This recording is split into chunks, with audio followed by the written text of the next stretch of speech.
All right. So special equipment and patient care environments. Again, going with the theme of we're working in the hospital-based setting now. So our patients are in general deconditioned. Some of the most medically compromised patients we could think of. So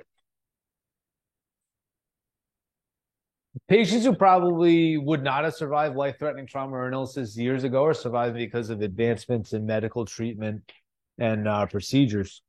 And um, the rehab practitioners have more and more presence in more and more medically complicated cases earlier and earlier on. I have a patient, not a patient, I have a friend who's a physical therapist, works solely in the ICU, and he tells me the craziest stuff that he gets to do for work. He's got people on heart and lung machines, their heart is not working and they're hooked up to this machine. He's got a wheel around the heart and lung machine. Make sure you got a long enough extension cord for that one. Holy cow, you don't want to. I have a friend, she runs the rehab in Coventry. Her place, she gets people with trachs all the time, like, walking around the facility with trachs. So, years ago, that would be unheard of to have somebody with heart and lung machine walking around. They would say, no, don't move. But yeah, we're adding more and more rehab earlier on, and the benefits of the patient is remarkable. When somebody gets rehab in those really medically compromised states, their overall course of illness is significantly shorter than if they weren't. Um, And it's really important to rely on other members of the healthcare team to help us. Either we're going to be helping them or they're going to be helping us, but everybody's going to be working together to make the best decision for the patient, educate each other, help make decisions. So some factors to consider. We've already talked about this a lot. What's the medical history? What's the current history of the current illness of the patient? What's their prior level of function? We've talked about how important all of that information is for all of our patients. Something that is a little bit more prevalent in the hospital and ICU type environments, sedation and level of alertness that can change rapidly. And I talked about how in a hospital or a nursing home, you might work with a patient 3 times a day, and they can be significantly different each time you see them based on the medications and their medication schedule. Their cognition and ability to learn, their participation level, medical stability, activity tolerance, strength. In the sixth edition of the textbook on page 265, you can look at safety issues before mobilizing a critically ill patient. I don't know, the pages on the either fifth or seventh edition will be slightly different from that, but that's a nice little decision tree for you on that. We've talked about this overall. Broadly speaking, I'm going to be looking at to improve upon bed mobility first. If the patient can start repositioning themselves in bed, that's going to help them, right? They don't have to call for help every, whenever they need to change positions. Then looking at supine to sit transfers, we've already done that, right? That's where we started. Sitting at the edge of the bed and static balance would be the next task. After that, transfer training, either getting the patient from sitting at the edge of bed to upright or to transfer into whatever device they're going to use for locomotion, wheelchairs, scooters, things like that. Potentially gait training after that. Other precautions to be aware of, avoid. One thing we haven't done in any of our practice yet, though, is what if a patient had one IV? Well, now we got a tube hanging off the patient. How much harder would all of our bed mobility and transfers get with one IV? All right, what if there was 2 IVs? What if there was a catheter? What if there's a Foley bag? What if all of the heart monitoring stuff. So there can be a lot of things quickly that can get in our way. So make sure we don't occlude any of those lines or really any tension on any tubes, monitors, leads, suction cups. If anything, what do you think if we pulled out a tube, even if it was just a little sticker monitor, what do you think would happen? What do you think we should do? What's our next step? Call a nurse. It's probably going to beep like crazy. We're going to stop what we're doing, call a nurse, and say, "Hey, I pulled this out." Not fun. You know, we'd like not to. We'd like for the nobody else to make our job harder. We don't want to make anyone else's job harder either. But hey, if that happens, it's going to happen. I say this to you, and I've had patients with a bunch of different tubes. I don't think as a therapist I've messed this up at all. My daughter had to spend a week in ICU. She has had all sorts of tubes and things coming out of her. When she was stable enough, I got to hold her, and it was the best moment in the world. But I immediately ripped out her IV. So I didn't really want to, but all right, call the nurse. So it as a therapist, I haven't made that mistake. As a father, I have. Observe patient before, after, and during treatment. We do that for all of our patients anyway. Modify or terminate treatment, TX treatment, that little abbreviation, with any abnormal responses. Requesting assistance from healthcare team if equipment needs to be adjusted, or if you think your and the patient's safety is at risk. There should always be another person ready to help you. Any wounds? We'll talk about wounds later, but appearance and odor of visible wounds. Request assistance when moving the patient if appropriately, and then at the end of the treatment, put everything back where it's supposed to be. Position the patient appropriately, elevate and replace the head rails, position the table, personal items, whatever they want, and inform the patient of that call button. Here's your call button. It's usually that little remote that we can just hand to them. So I want to talk about some special equipment. We'll start with beds.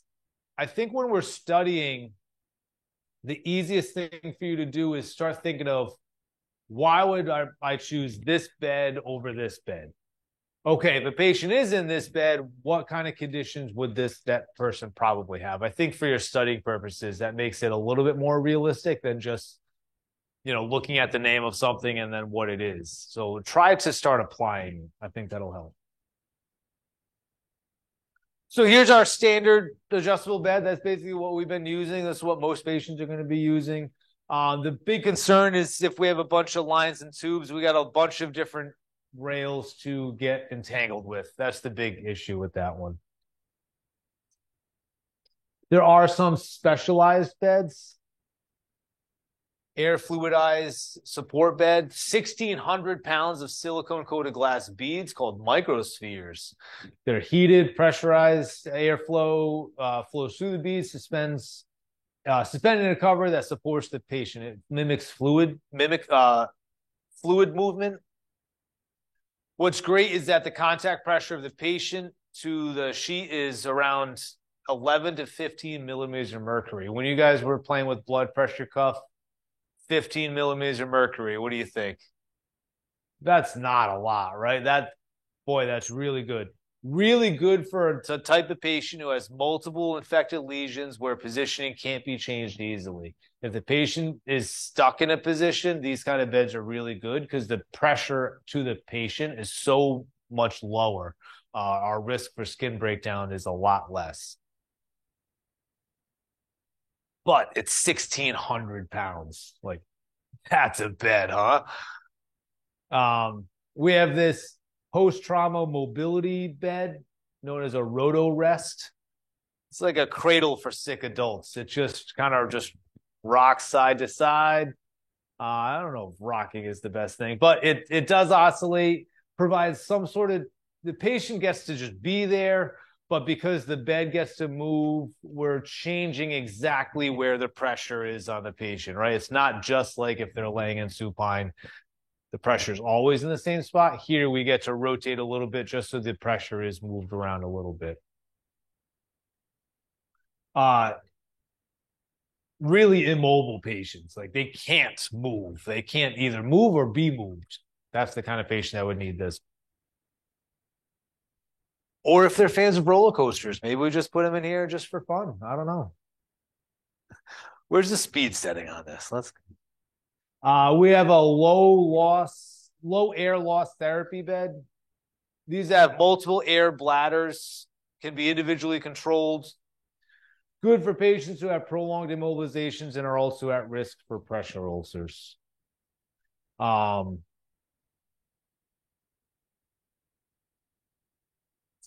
we have a bunch of other equipment we should be familiarized with. I cut down the list a lot, but we should be aware of some things. That way, if we read in a chart, we have a working knowledge of what is that. So we have different ventilators. There's a lot of different types of them, but we're using air pressure to move gas into a patient's lungs. If we have a ventilator, we're also going to be monitoring blood gases as well. So in addition to whatever the machine is that's inputting air, they're going to have some sort of line coming out of them with an internal device measuring the blood gases internally. We have volume cycled ventilators, long-term support type patients. Inspiration phase is delivered, but the expiration phase, exhalation, remains passive. Pressure cycled, short-term ventilation, predetermined maximum pressure of the gas during inspiration. The inspiration phase ends when that pressure that's set on the machine is reached. And then the airway placement could be through a tube. The types of tubes, there's a bunch of different types of tubes. The tubes are named on the anatomy that it passes through. So it could be oral, nasal, pharynx, esophagus, trachea. Patients with these types of tubes will have difficulty speaking. So that's something that for us to consider. When we look into our types of questions, if we know our patient has tubes down the throat, but we still need to communicate with them, they're still conscious, what kind of questions do you think we'd start moving to? The closed-ended questions, as opposed to most people, we would use open-ended. For them, we'd probably steer more towards closed-ended.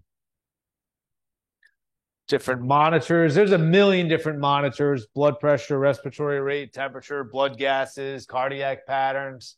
All have different types of alarms, different oximeters, and they're always going to be beeping, and they're always going to be, if the patient values fall outside of norms, the alarms start going off. It's a noisy place, that's for sure. We have a bunch of different catheters: pulmonary artery catheter, Swan-Gaze catheter, which is going to help measure continuous pulmonary artery pressure. Depending on the IV placement, it's either going to be internal jugular or femoral vein. So if our patient does have that, depending on the location, we're going to avoid range of motion of that area. So avoid shoulder if it's placed in the throat, avoid hip motion if it's placed in the femoral catheter.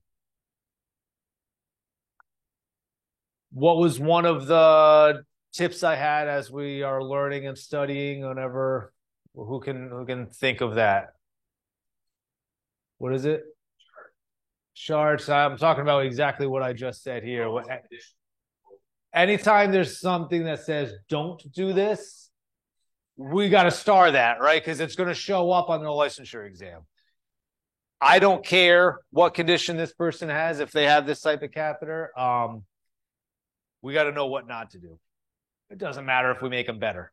Let's not make them worse. Okay. So that's definitely important for this. Intracranial pressure measures pressure against the skull, brain tissue, blood, cerebral spinal fluid. Normal is between 4 and 15 millimeters of mercury. It can fluctuate as high as 20 millimeters of mercury. Central venous pressure catheter measures the pressure in the right atrium or superior vena cava. A-line, atrial line, continuing measures blood pressure or obtains blood samples. Hickman catheter, indwelling right atrial catheter, placed near the tip of the right atrium of the heart, can allow for administration of medications, removal of blood for testing, measure pressure. We have a couple of different feeding tubes, feeding devices we could use, nasogastric, nose to stomach, just gastric, straight through the abdominal wall, right into the stomach. And then we have different IV lines. Now, if somebody is fed with, I have a few patients that have had this. What do you think? Everything we just did today, bed mobility, sit at the edge of the bed, throw a gate belt on, get ready for the next thing.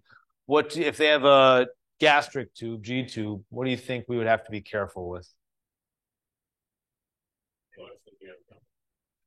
Anything with the core, maybe. They should be fine, but maybe.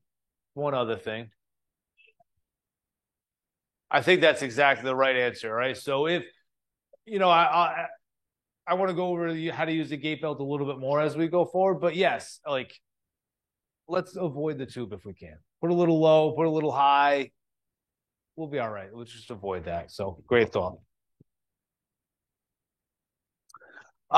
Different urinary catheters can be applied externally or internally, known as an indwelling. Actually, I got to see if it's next door. I did see an external catheter for females too. So that's unusual.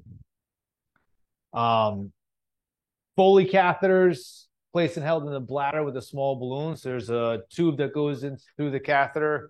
A little balloon holds it up, and then we get to collect urine through that tube and into a bag. Condom catheters go right over the penis.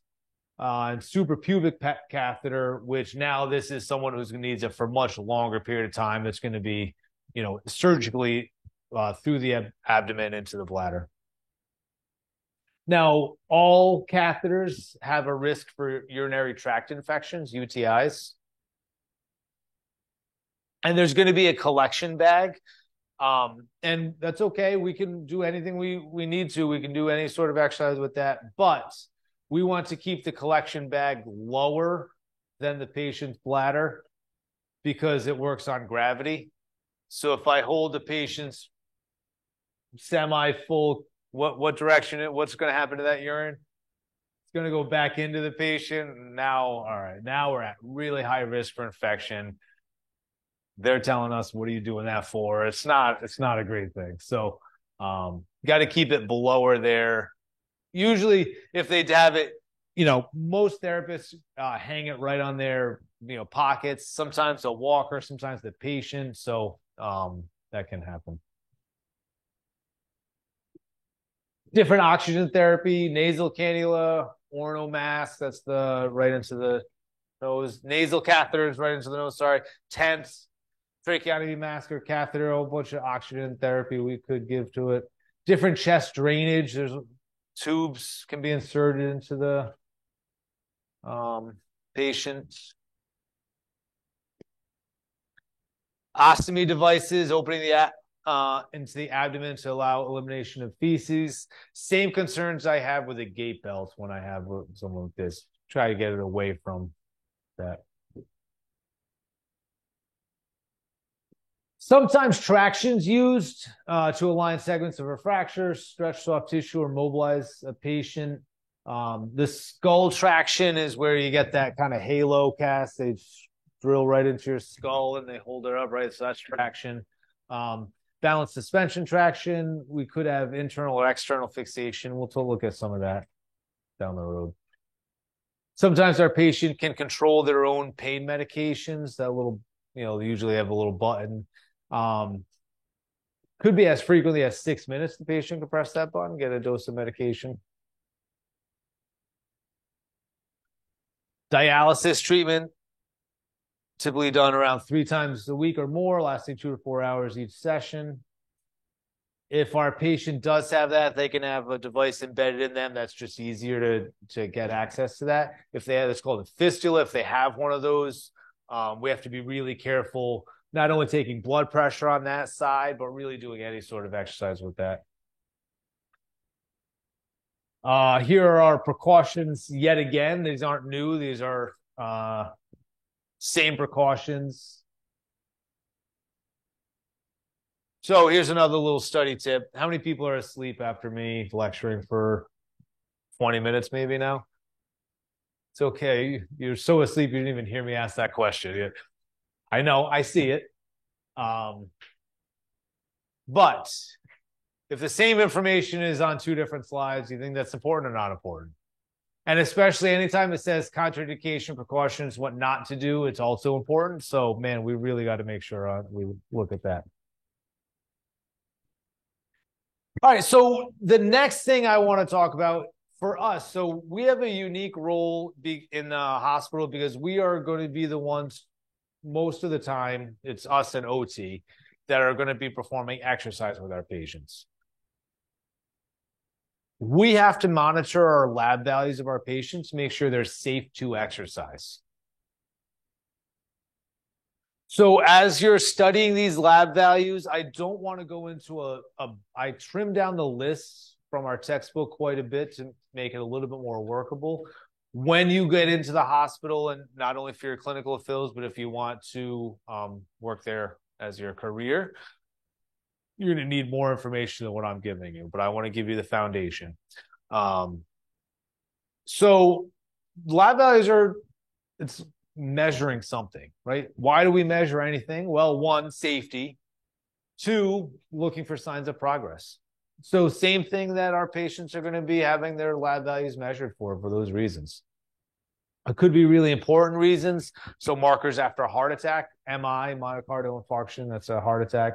So they're going to look at troponin and creatine kinase to look at, if you show up to the hospital and say, I feel like I have heartburn for 3 days and it's not going away, they can check your blood markers to determine if you had a heart attack or not. But it's also can be determined if it's safe for the patient to exercise. So we'll talk about what RPE is a little bit later. But yeah, we'll talk about it later. But when we define is it safe to exercise, light exercise is basically walking at a moderate pace up and down the hallway. All right.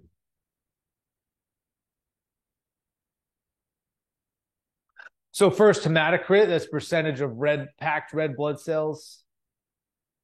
Decreased red blood cells is known as anemia. The normal percentage for males, 40 to 51%, females, 36 to 47%. No exercise if it's below 25%. Okay for light exercise if it's greater than 25.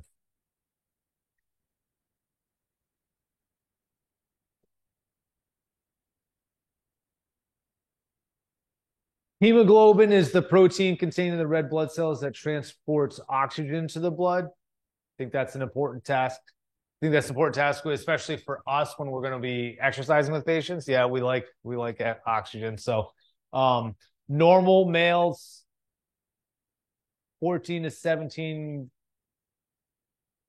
grams per deciliter. Females, 12 to 16. No exercise less than 8. Light exercise between 8 and 10.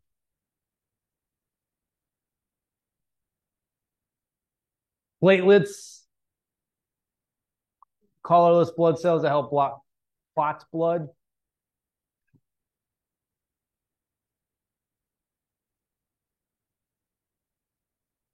Normal is between 150 to 450, 10 to the power 6 per liter. That's odd number, right? Anybody like big math wizard that love no, it's no exercise less than 10,000. All right, I can remember 10,000. That's a number. Light exercise, if it's anywhere between 10 and 20,000, would be fine. White blood cells, also known as leukocytes, body's defense mechanism for fighting infections. Increased white blood cell count indicates infection. Decreased indicates risk of infection. So anytime our patients' white blood cells counts are being measured, our hand hygiene is really important. Personal protective equipment, masks, gowns, gloves, shields. Like we'll go into when we would choose each layer. Right now, basically, if you're in the hospital, you're wearing everything all the time. So, but we'll look at some other conditions for that. Some more funny numbers, 4.3 to 10.8, 10 to the power of 9 per liters. All right.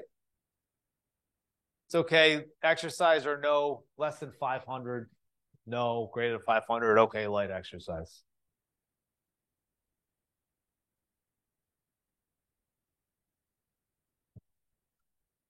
INR is the established system for testing blood coagulation. Really important for our patients who are on any sort of blood thinner. They're going to be tested. Their INR is going to be tested frequently. That meant most popular blood thinners, warfarin, also known as Coumadin. Anybody know their whose grandma always talks about Coumadin? Yeah. Anyway, normal is between 0.8 and 1.2. No exercise if it's greater than 5.